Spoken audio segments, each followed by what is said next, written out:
You are listening to a Sustainable World Radio podcast. Sustainable World Radio brings you in-depth interviews, news, and commentary about exciting, creative, and innovative ways of living. Produced in Santa Barbara, California, Sustainable World focuses on positive solutions to environmental challenges, solutions that adhere to the permaculture ethics, earth care, people care, fair share. Are you interested in learning more about permaculture projects around the globe, how to plant a food forest, restorative design, or ethnobotany?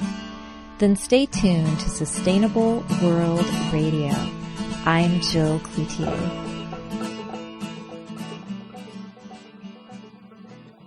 This is part 2 of an interview with David Holmgren, the co-founder of Permaculture.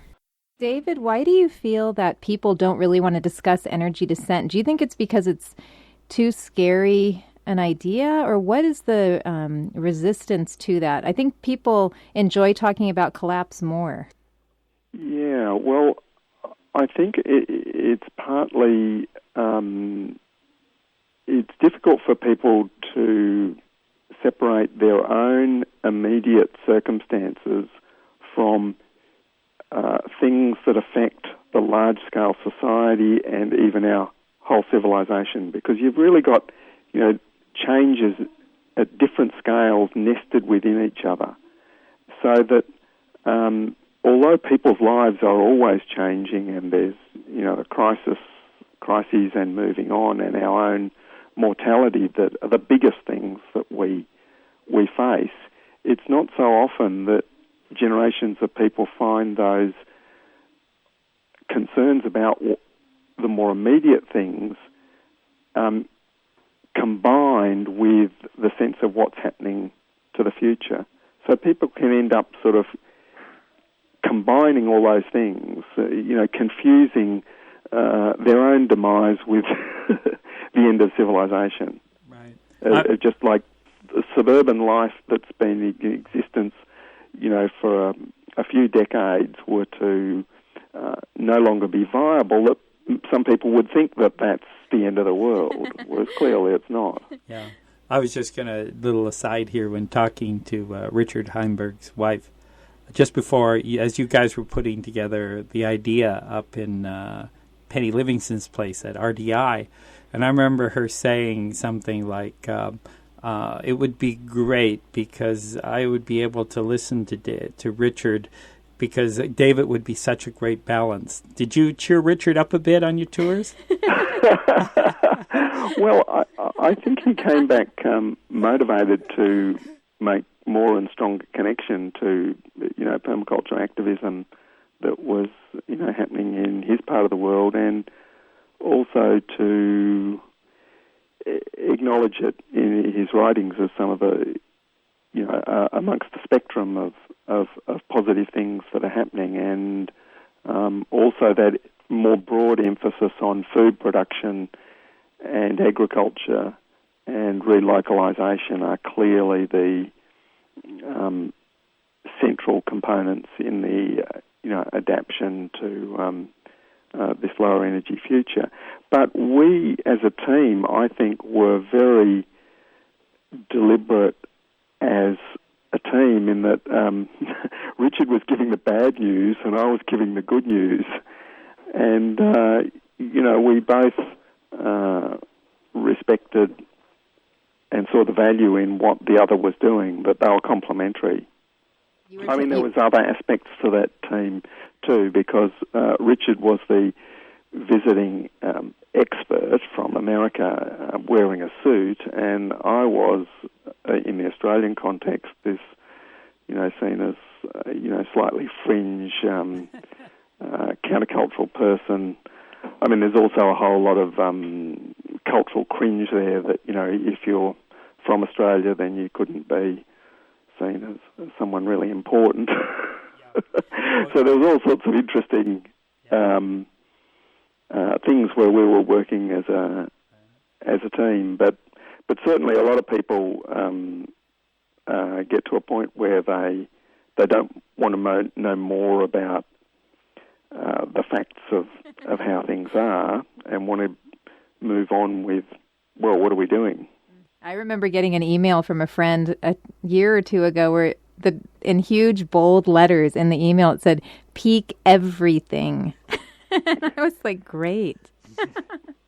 Yeah, well, I think the concept is it's not an accident that the stresses in one thing are actually interlinked to others. I mean, this is the way it works in nature, and human systems are very, very strongly interconnected. Sometimes it's difficult for us to see the causal mechanisms that actually do link those, but it should be sort of obvious from a systems point of view, if that sort of thinking was more widespread in our society, that what the society does, what the system does, is that it uses its surplus capacity to fix problems as they emerge, so that individual limits don't damage or set back the system. So it pours resources from one area into another area, and then what that does is that it just brings all the limits up together, so eventually they all impact at the same time. So it's not just a chance thing, it's actually the way the system is designed to try and keep itself going in its current form. And it's almost like it's an organism, that's pulling energy out of one part of its body and putting it into another, so it doesn't take notice of the symptoms that are saying, there's an illness here or something. I find that in this world, even though we have this global world, there is so much coming at us that a lot of stuff just drops off the radar. Like I was just talking to a young man from Argentina, and he was just remarking, that they woke up the next day and 90% of their bank account disappeared, and he said it hasn't come back. And so they are working on a shrunk economy and doing remarkably well because they had a little fat in their economy. They could shrink down without disappearing off the planet. Yeah, I think Argentina is actually one of the interesting models that, along with the very great interest there's been in what happened to Cuba in the 90s after the collapse of the Soviet Union, Argentina presents some really interesting models because 100 years ago, along with Australia, Argentina was the richest country in the world per head of population. And of course, Australia managed to maintain a reasonably high position in that race over the 20th century, but Argentina had a few sort of steps down. And it's interesting going around Buenos Aires and you see that great wealth from the past. And then, of course, it had another big shock in 2000, which was a pretty strong precursor of the resources decline, the financial system decline, and the extractive economies by the corporate world. And certainly politics and society in Argentina has moved on into a different space there. And I found when we were there in 2007, there was some both really positive things to learn and a lot of sobering lessons about how places that have been well off, how they respond when times get tougher. And what I did, when I was talking to him just a couple of days ago, he was saying that, this got them to focus, like you were talking about the Roman Empire, when things winded down, other things started to happen. It just wasn't a complete collapse all the way around. And what's happening there is a great level of local cooperation, to create economies and create a new education model. And the thing is now is the people don't strongly identify with the government, so they have a lot more faith in their own creating their own institutions. Yes, that both the reemergence of family and informal social networks and the development of local things, especially local government. It seemed quite a lot of development in those areas. Can you tell us, David, what would an energy dissent look like in, say, the U.S., Australia, and maybe also touch on any models for energy dissent living that are around now? Yeah, well, I think, firstly, in a macro sense, it's a more localized world because as resources, energy declines, the project of globalization is reaching its limits, and you get a shift back. Now, this may come in all sorts of surprising ways. I mean, we sort of might think of, relocalized food production, farmers' markets, these sorts of things, and these are sort of often, positive things that are being developed through permaculture and related networks. But we might see that happen in surprising other ways too. And in my scenarios, in the brown tech and green tech scenarios, I suggest those real local community-based things might be happening, but they might not still be the dominant, most powerful things that are happening. For example, in my brown tech scenario, there's a re-emergence of resource nationalism, where we get strong government action in response to combination of energy and climate crisis. And I'm not talking about, just the perception that climate change is a problem. The actual crises, the sort of things we've had with the bushfires in Australia, the hurricanes in the US, these types of things leading to immediate action by government, not necessarily to reduce greenhouse gas emissions, but to actually just to attempt to fix the problem. And that they will use the power of the corporations as the biggest force around to do that. But instead of the corporations via global systems saying what's going to happen, it'll be strong national governments saying, well, we're going to mandate this, we're going to require you to do that. The way the US government did during the Second World War. And of course we can see some of those elements of that emerging arguably now. So we can see in this way governments may again take control of the sovereign resources, and I think that's more likely to be strong in countries that are very energy and resource rich relative to their consumption, which Australia is, but the United States, although it's very resource rich relative to its consumption, it is not. So there could be different dynamics that emerge in different places. Another example in my green tech scenario, where the climate change is fairly benign, but we've got this decline in energy, then the relative wealth coming from agriculture and forestry rise dramatically, and those that control good agricultural land, farmers and others, will again become very wealthy. And that wealth, rather than putting it into international money markets and places like that, they're more likely to reinvest it in their own regional economies.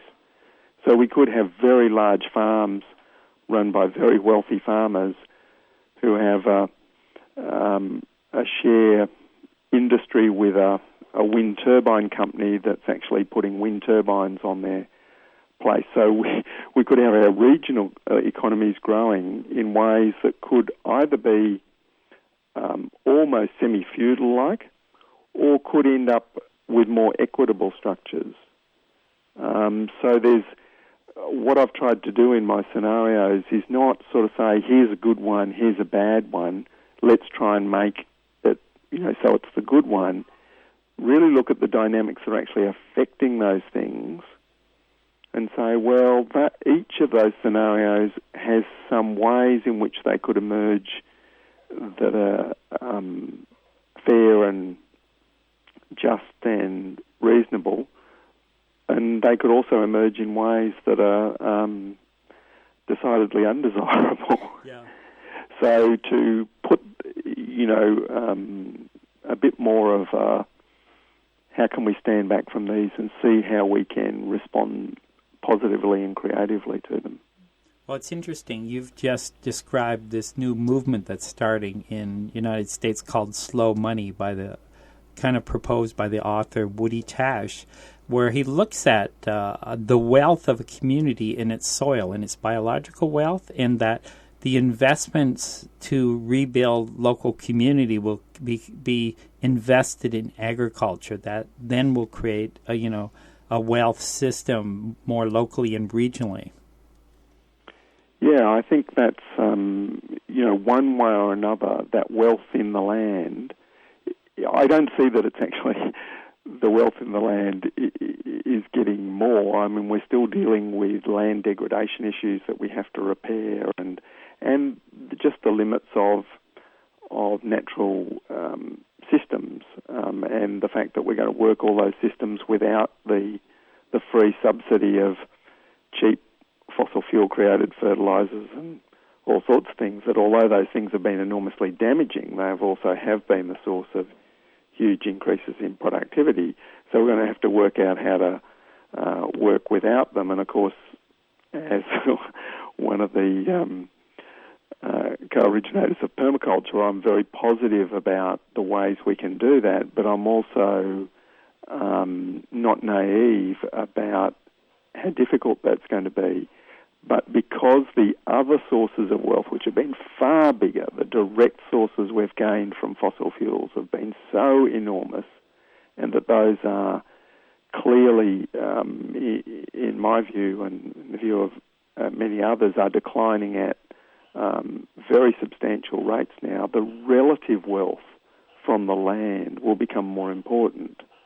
And so that sort of relative importance is in some ways more significant. It's a bit like the way people see whether they're hard up or well off. It's not really by some sort of distant historical standard. It's relative to how other people are doing.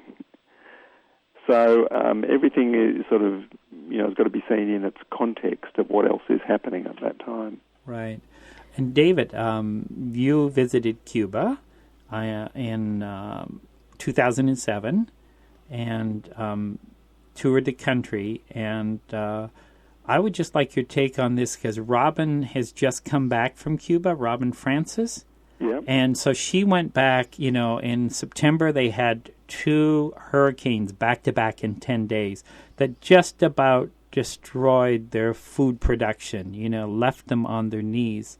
Yep. And the World Wildlife Fund says that Cuba is the only country that is living within its carbon footprint. Yeah. And they've been beat hard. They're struggling right now, being on that footprint. And so, since you've been there, I think, and Robin, I think it's good to kind of discuss what happens when a culture is that close to its footprint. Well, I think the obviously inspiring thing about Cuba is that it's not some third world country, with everyone sort of living a subsistence life on small pieces of land, that until recently was the pattern in many, many countries, including in Latin America. It has this whole history of the plantation economy and then the party place of America and Havana and then the development under the Soviet model. So it's been a sort of, if you like, an industrialized place for a long time, even though industrialized agriculture has been the strongest part of its economy. And I think it is interesting to see a model of how lower levels of just consumer frenzy, because of the nature of the society, the socialist planned economy, to see how many things that we associate with a very high level of resource consumption, like good education and good healthcare services, can actually easily be provided with a much, much lower level of total societal consumption, that these things are not inherently interlinked, that you've got to have, a supermarket with, 3,000 brands of products in it to have one of the best healthcare systems in the world. So I think that's, there's layers of learning from the Cuban experience, but the combination of the freeing up of things in the early 90s, allowing people to initiate things at the household and the grassroots level in a society that had been very tightly controlled, that freeing up was really important in allowing Cubans to produce enough food and survive the enormous crisis that happened when, it lost 60% of its fuel, all its fertilizers for its agriculture, and a huge other load of inputs when the Soviet Union collapsed and the US blockade, tightened.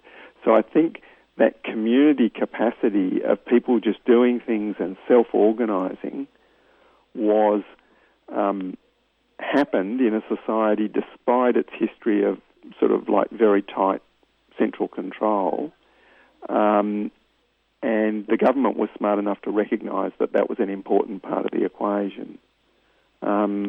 So I think they've achieved a lot as a result of that. But as you say, there's still many difficulties within the country, both from the sort of political history and being in the hotspot of one of the climate change impact places with the hurricanes. And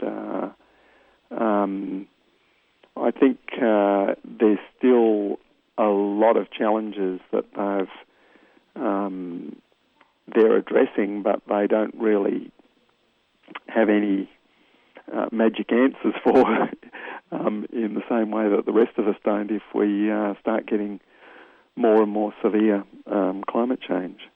And David, where would Cuba fit in with your brown tech, green tech, Earth Steward, and Lifeboat? I think that's your 4 energy, dissent, and climate change scenarios. Where would they fit, kind of out of those 4? Yeah, I think there's very little of the Lifeboat scenario, but there's actually some elements of the Earth Steward scenario. But primarily, I would see it as a hybrid between green tech and brown tech.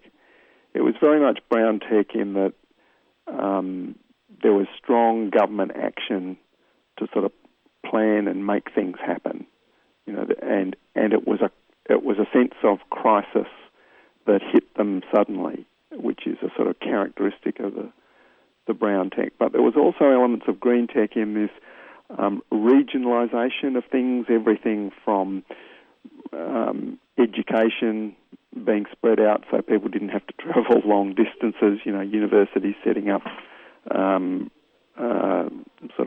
campuses in small towns, through to agriculture in the city, which is, we so strongly associate with permaculture.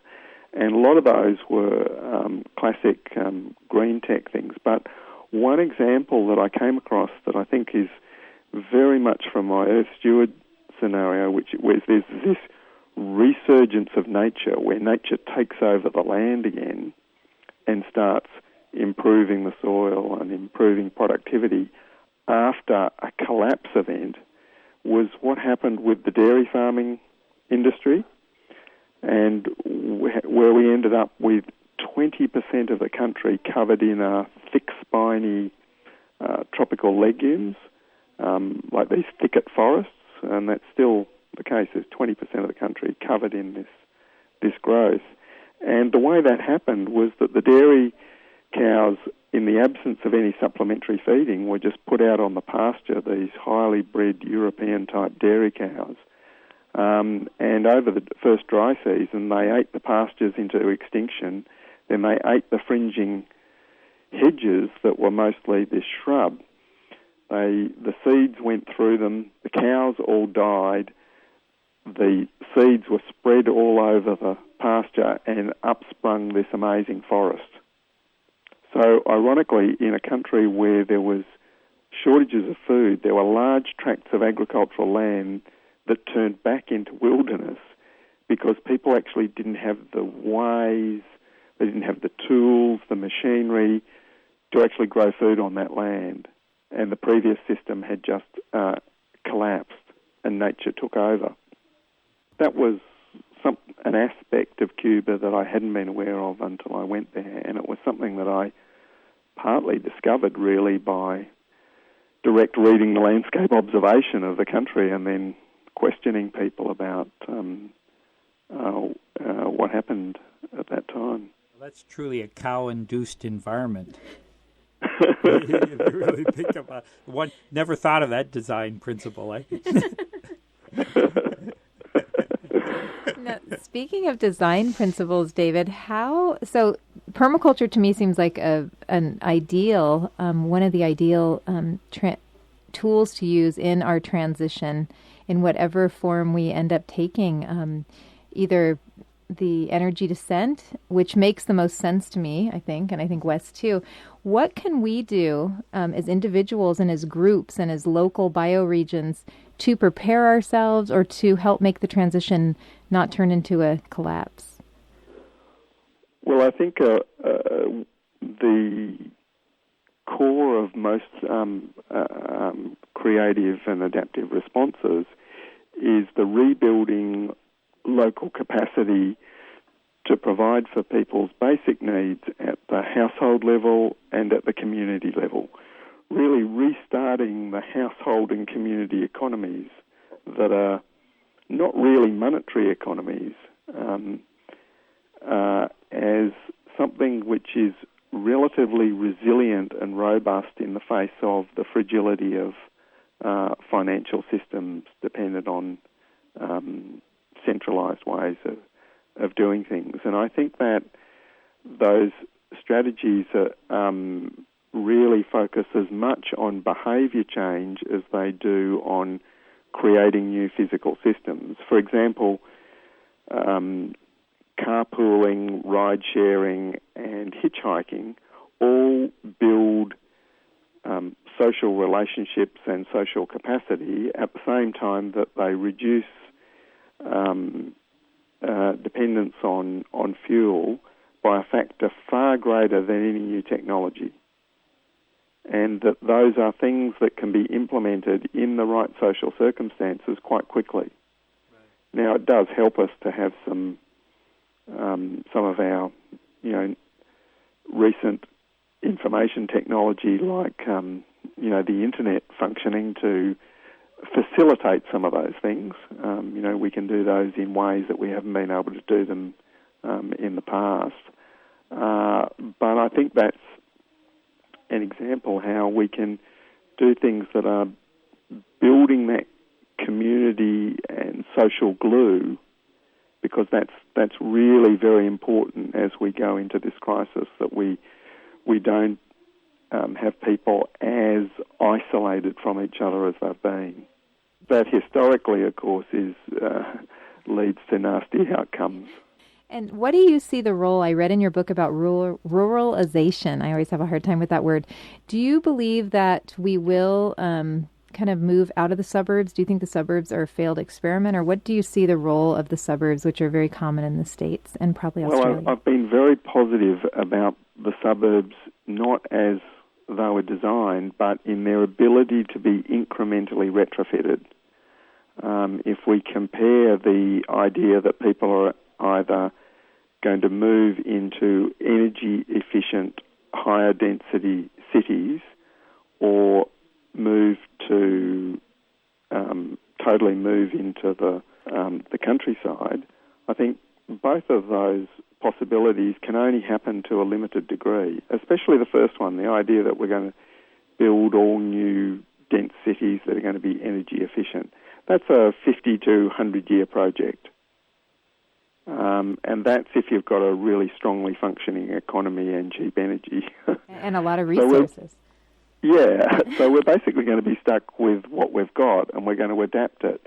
And if we look at adapting our dense urban centres, that depends on a lot of not just community cohesion, but also government support and leadership. Because, when you've got multi-storey buildings, how do we actually get the resources together to modify all those things and change those? The whole of the society's got to be engaged. Whereas when you look at the suburbs, because of the lower density individual houses, there's a possibility that incremental change can get going in those places before the whole of society has recognised the need for it. That we can modify one house without it directly that much impacting on the one next door. We can start changing the environment around houses to be mostly food production, whereas at the moment it's almost no food production, and that we can use the surplus space that exists in houses that are full of stuff to become active spaces where households that are shared households or extended families can start doing productive work from home where they're not dependent on commuting. So there are many, many ways in which we can rebuild vibrant communities in the framework, as undesirable as it has been, in the suburbs.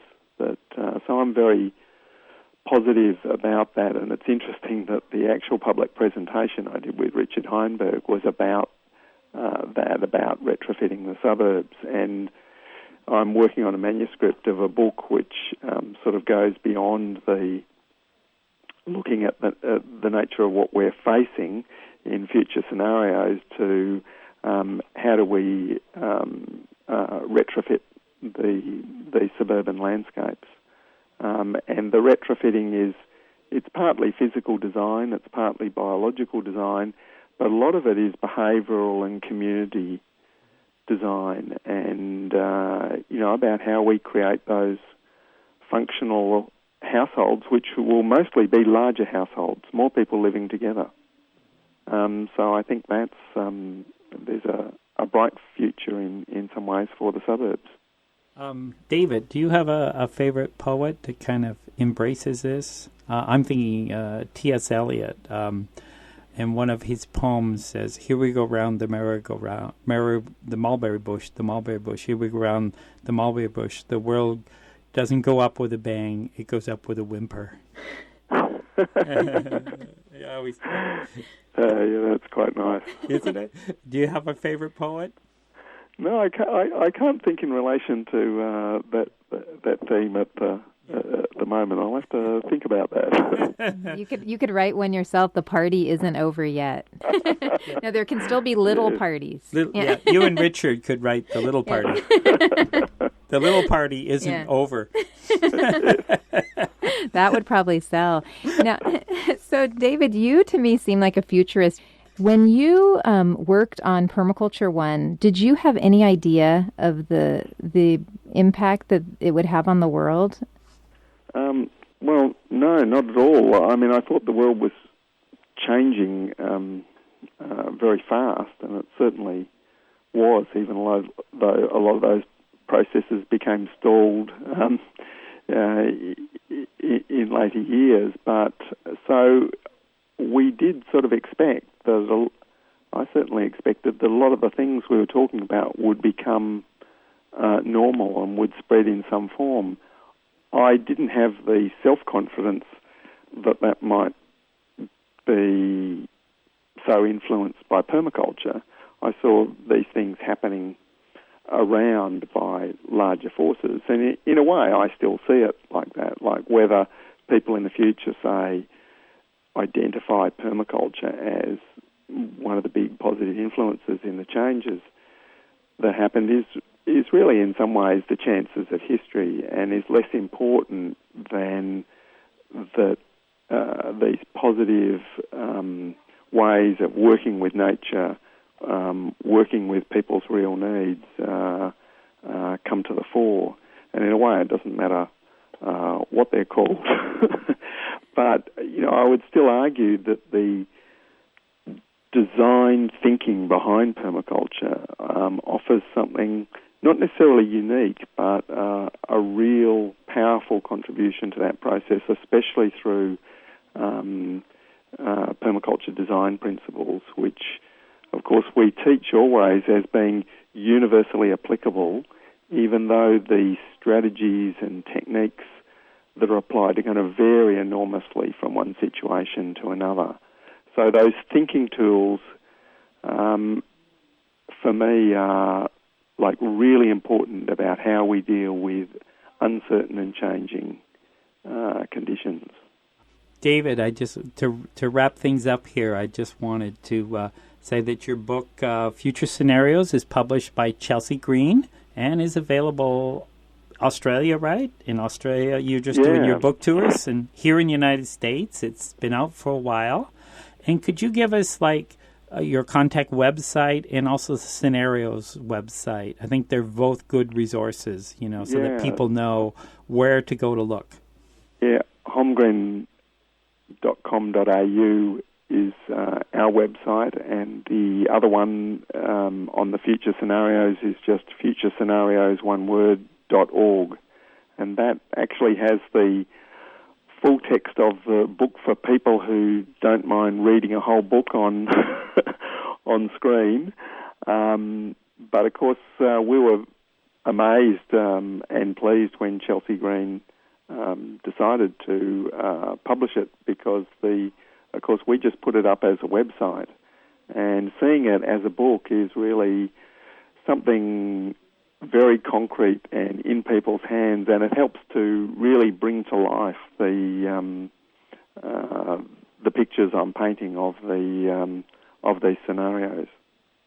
And David, I would like it if you would, just to close, paint maybe a picture for our listeners of what your greatest hope is, or your vision, if you could wave a magic wand and kind of have things turn out the way you would most like them to. What's your vision for the future? I think my vision for the future is, in a way, when we discard a lot of the unnecessary stuff and a lot of the unnecessary activity that we're doing, and can refocus on our connection to nature, connection to each other, and that simple things like the taste of fresh food out of the garden, the sight of simple things in nature are the things that are enriching us, because in a way those things cost nothing. They're just a byproduct of normal, simple living, and that we see that as this great gift that we've been given as all of the other stuff declines, rather than experiencing it as deprivation. So it's almost once again bringing you back to your original idea and inspiration for permaculture of wanting to be for something and envision the world you want, instead of looking at the things the negative.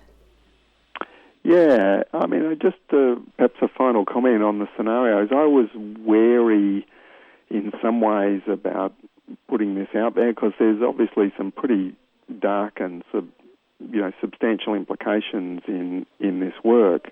And I found doing workshops both here in Australia and through permaculture networks in New Zealand and Latin America, where I've actually done these scenarios workshops, people's response has been that, and also to the website and the book, that that it's been very empowering for them.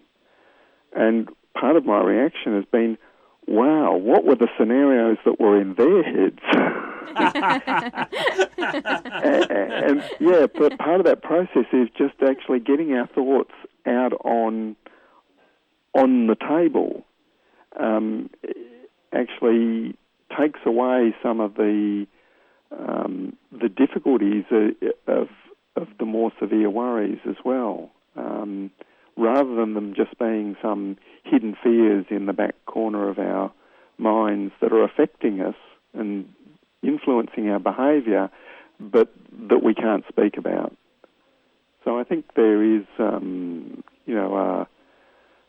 a benefit even, in that looking at negative things, but in a in a way that empowers people to move forward.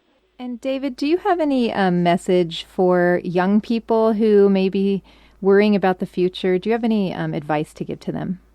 Yeah, my advice to young people is really that not that they should do some particular thing exactly or some particular skills, even things that I'm passionate about, like growing food at home, but that we need to all be able to have some skill that we can trade in an economy with other people.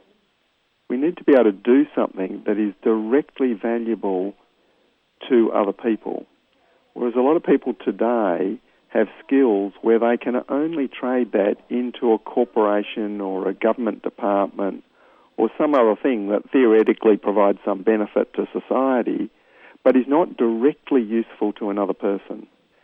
And I think it's really important to have that skill, not necessarily to be the expert in everything, but to be a jack of all trades and a master of one, and that thing is something that is useful to other people. It might be being a car mechanic, because in spite of the era of declining fuel in the near future, maintaining vehicles in working condition is going to be an important skill.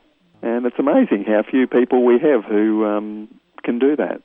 And that's a sort of a tradable skill, just to give an example of something that's not, we wouldn't normally think of as being associated with permaculture. So that's my advice to young people. Yeah. Thank you. Yeah.